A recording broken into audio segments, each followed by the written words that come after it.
नमस्कार YouTube family. दररोजच्या क्लिनिंगमध्ये आपण छोट्या काही गोष्टी अशा असतात ज्या विसरून जातो. त्याच गोष्टी मी तुम्हाला आठवण करून देण्यासाठी खास हा व्हिडिओ केलेला आहे. व्हिडिओ तर तुम्ही शेवटपर्यंत बघणारच मला माहिती आहे, पण त्याआधी प्लीज खाली लाईक करा, प्लीज लाईक करा, कारण ना हल्ली माझे लाईक्स कमी झाले, व्ह्यूज वाढतात पण लाईक्स कमी झाले.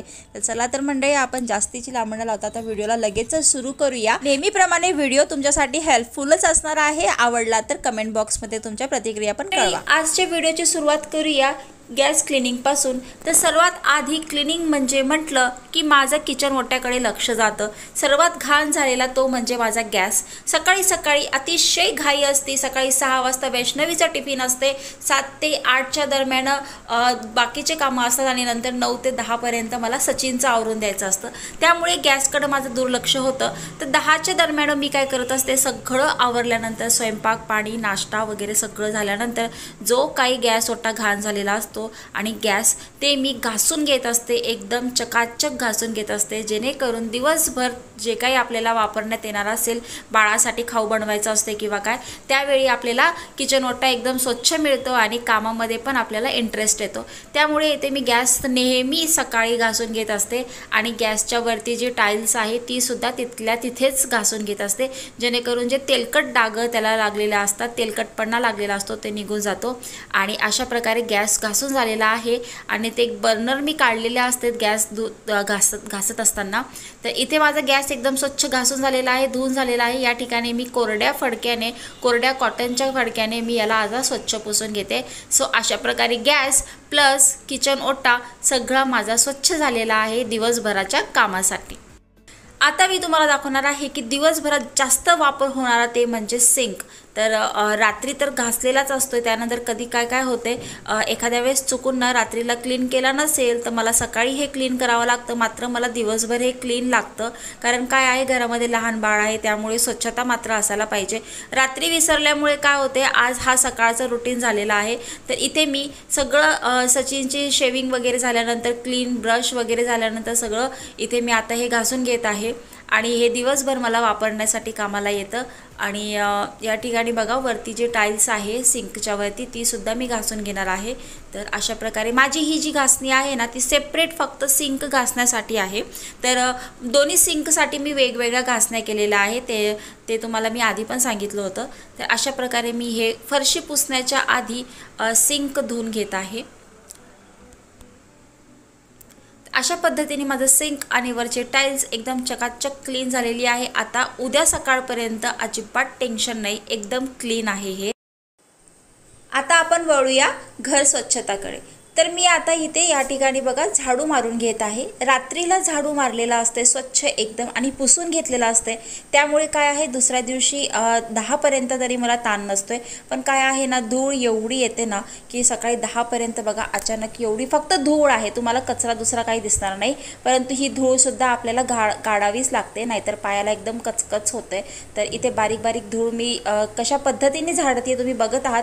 मी खाली बसून झाडत आहे. याचं कारण म्हणजे काय माहिती, एक तर शास्त्र पण आहे की तुम्ही जर खाली बसून झाडला ना तर लक्ष्मी स्थिर राहते, लक्ष्मी बसून राहते आपल्या घरामध्ये. आणि दुसरं मेन कारण म्हणजे प्रॅक्टिकल जर तुम्ही बघितला तर असं आडवा झाडू फिरवला ना तर सगळा कचरा एकत्र असा येतो. त्यानंतर आता आपण फरशी पुसण्याकडे जाऊया. तर या ठिकाणी मी पाणी घेतलेलं आहे, त्याच्यामध्ये मी मुठभर मीठ टाकलेलं आहे, आपलं खायचं जे मीठ असतं ते टाकलेलं आहे. चांगलं स्टर करून घेणार आहे. त्यानंतर मी आता इथे कापड घेतलेलं आहे आणि कॉटनचं कापड आहे, स्वच्छ कापड एकदम, जे फरशी पुसण्यासाठी मी वापरते. तर इथे मी ओला कापड घेतलेला आहे, जास्त पाणी पिळून घेतलेलं नाही आहे. तर ते मी पहिला जिथे मला पुसायचं आहे तिथे मी थोडंसं असं पुसून घेणार आहे.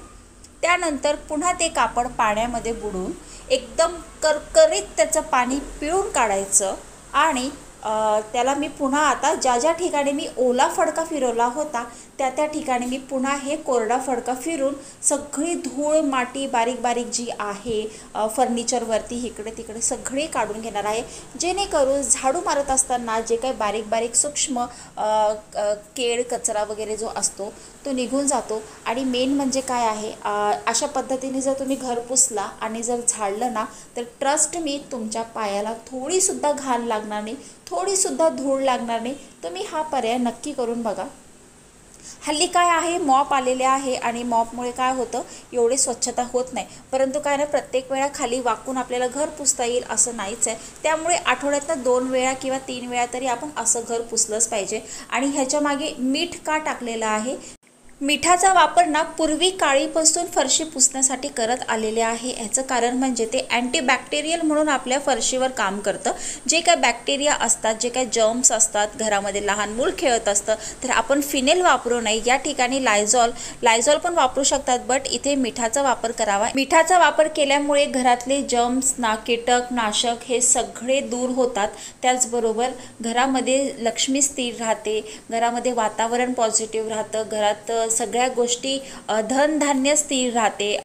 तुम्ही जर अशा पद्धतीने जर फरशी पुसली ना, तर तुम्हाला सुद्धा पॉझिटिव्ह वाटणार घरामध्ये, मला तर वाटतंच. तर अशा पद्धतीने एक वेळा तुम्ही फरशी पुसून बघा, तुम्हाला सुद्धा आवडेल. जास्त वेळ मिळत नसेल ना, तर आठवड्यातनं 2 वेळा तरी वेळ काढाने अशा पद्धतीने घर नक्की पुसा. तर बघा इथे तुम्ही बघू शकता किती काळं कुट्ट पाणी निघालेलं आहे. अशा पद्धतीने मला सगळेच माझ्या खोल्या पुसून घ्यायच्या आहेत. तर सकाळची भांडी आपल्याला लगेच वेळ मिळेल असं होत नाही. प्रत्येकाचं रुटीन वेगळं आहे, प्रत्येकाची कामं वेगळी आहेत, त्याचबरोबर काम करण्याची पद्धतसुद्धा वेगळी आहे. माझ्या पाठीमागे कसे लहान मूल असल्यामुळे मला त्याच वेळी मिळेल टाईम असं नसते. त्यामुळे मी काय करते, खरकटं काढून ठेवते आणि अशा प्रकारे सगळी भांडी अशी गोळा करून ठेवते. तर मला भांडी घासायचा कंटाळा येऊ नये म्हणून मी काय करत असते, सगळी भांडी अशी एकत्र ठेवत असते. चमचा वेगवेगळा करून ठेवत असते, खरकट काढून पातेले वेगळे ठेवत असते, कुकर वेगळा ठेवत असते, बाकीचे जे छोटे छोटे भांडे आहेत ते सगळे एकत्र करून ठेवत असते, जेणेकरून मला घासायला सोपं पडतं. बरं, भांडे कशी घासावीत ह्यावर मी काय जास्त बोलणार नाही, बिकॉज मी ऑलरेडी एक व्हिडिओ केलेला आहे. तर इथे मी बघा सर्व छोटी भांडी पहिला घासून घेते आणि लगेचच भांडे धुवून घेणार आहे. काय होते ना, जास्त घाण किचन ओटा ठेवू नये, कारण काय त्यामुळे एकतर दलिंदरी पण घरामध्ये पसरते आणि घरात पॉझिटिव्ह वातावरण पण राहत नाही, घरामध्ये सुख शांती वगैरे राहत नाही. त्यामुळे काय आहे ना, सगळं आपण टाईम टू टाईम करायचं. सगळ्यात जास्त म्हणजे महत्त्वाचं, रात्रीला भांडी तुम्ही अजिबात खरकटी गॅसवरती ठेवू नका, किचन ओट्यावर ठेवू नका. याच्यामुळे काय होते हे सगळं मी तुम्हाला सांगितलेलंच आहे आधीच्या व्हिडिओमध्ये. ती लिंक मी तुम्हाला खाली डिस्क्रिप्शन बॉक्समध्ये देईल, तिथे तुम्ही जाऊन चेक करा. भांडी रात्रीच का घासावीत आणि किचन ओटा रात्री का स्वच्छ करावा ह्याचं कारण मी तिथे स्पष्टपणे सांगितलेलं आहे. तर आता काय होतं आहे की आपण नेहमी रोजच्या वापरण्यात येणारा हा आपला मिक्सर आहे. तर मिक्सर काय होते, आपण लगेच जर साफ नाही केला तर त्याच्यावरती एक घाण अशी लेअर साचते खरकट्याची आणि ती दिसताना अतिशय घाण दिसते. बघा, आपण किती प्रकारचा मसाला त्यात वाटत असतो ना. त्यामुळे काय आहे ना, थोडंसं घाण झालं की घरामध्ये टिश्यू पेपर ठेवायचं किंवा ओला फडका असतो, बट ओल्या फडक्याने पुसायचं नाही, शक्यतो टिश्यू पेपरने पुसायचं. टिश्यू पेपर घ्यायचा आणि लगेचच क्लीन करायचं जे काही आपलं मसाला वगैरे सांडतो. बघा, अशा प्रकारे मी रोज क्लीन केल्यामुळे माझा जो मिक्सर आहे ना, तो एकदम चकाचक असतोय. आणि बाय द वे हा जो मिक्सर आहे बंद आहे, त्यामुळे तुम्ही आता कमेंट करू नका की शिवचरण खेळतोय मिक्सरबरोबर. मिक्सर बंद आहे, त्याचा प्लगसुद्धा काढलेला आहे आणि तो खेळतोय, त्याला काही करू शकत नाही मी. तर अशा प्रकारे बघा, मिक्सरसुद्धा स्वच्छ झालेला आहे. वेळोवेळी स्वच्छ केल्यामुळे आपले हे कामं. तर काय होतंय ना, बरेचदा आपण घर क्लिनिंग करत असताना एक गोष्टीकडे दुर्लक्ष करतो, ती म्हणजे टॉयलेट. कारण आपण सतत तिथे जात नाही, दिवसांना 2 ते 3 वेळा तिथे जात असतो, तर त्यामुळे आपण त्याच्याकडे दुर्लक्ष करतो. परंतु हे कसं आहे, हायजीन आपली जी सवय आहे, आपल्याला एक चांगली सवय लागली पाहिजे की ती म्हणजे आपण 2 दिवसातनं एकदा किंवा दररोज धुतलं तर वेल अँड गुड. तर अशा पद्धतीने मी टॉयलेट माझं दर 2 दिवसाला धुत असते. तर त्यानंतर आता मी ज्या दिवसभरात आपण बकेट यूज करतो तर त्या बकेट मी घासून घेत असते. हा असा माझा संध्याकाळचा टायमिंग ठरलेला असतो आहे. बाय द वे हे मॉर्निंगला करायला पाहिजे असते, बट कसं आहे ना की आपल्या प्रत्येकाचं रुटीन वेगळं असते. जसं की प्रत्येकाच्या घरातलं काम वेगळं असते, रुटीन वेगळं असतं. तसं माझं रुटीन आहे, मी इव्हनिंग टाईमला हे सगळं क्लीन करून ठेवत असते. तर अशा प्रकारे दिवसभर वापरण्यात येणारे सगळ्या बकेट्स मी क्लीन करून घेते आहे. आणि टॉयलेट आहे ना, शक्यतो सकाळीच क्लीन करत असते आंघोळीच्या आधी, परंतु आज व्हिडिओसाठी मला हे आत्ता करावं लागलं. त्यानंतर ही कचऱ्याची बादली आहे, जे कचरा टाकल्यानंतर असं मी क्लीन करत असते प्रत्येक वेळा. तर माझा ओला आणि सुका कचरा वेगळा असतो, त्यामुळे बकेट काय फारशी घाण होत नाही. तरीसुद्धा कसं आहे, एखाद दोन दिवसांनी आपण ही बकेट क्लीन करावी. सो मंडळी असं आहे की आपलं बाथरूम आणि कचऱ्याची बकेट आणि टॉयलेट हे सगळं वेळोवेळी क्लीन केलं ना तर आपल्या कसं आहे की घर स्वच्छ राहतं, त्यामुळे घरामध्ये बॅक्टेरिया होत नाही. आणि त्याचबरोबर कसं घरामध्ये लहान बाळ असल्यामुळे आपलं घर असं फ्रेंडली राहतं.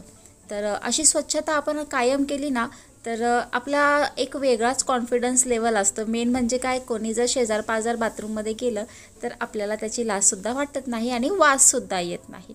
त्यानंतर सर्वात महत्त्वाचं म्हणजे जिथे आपण ब्रश वगैरे करतो, तर सकाळी सगळ्यांनी ब्रश वगैरे करून झाल्यानंतर हे असंच वरती ठेवलेलं असतं. तर इथे मी पहिला हँडवॉश करून घेत आहे सगळं झाल्यानंतर. आणि जे मिरर आहे ना तिथे शेविंग केल्यामुळे काय होतं, थोडेफार त्याचे क्रीमचे शितुडे उरतात, तर ते सुद्धा मी टिश्यू पेपरने क्लीन करून घेते. आणि इथे ना सगळ्यांचे ब्रश मी एकदा व्यवस्थित क्लीन करून इथे ठेवून देत आहे जिथे ब्रश असतात.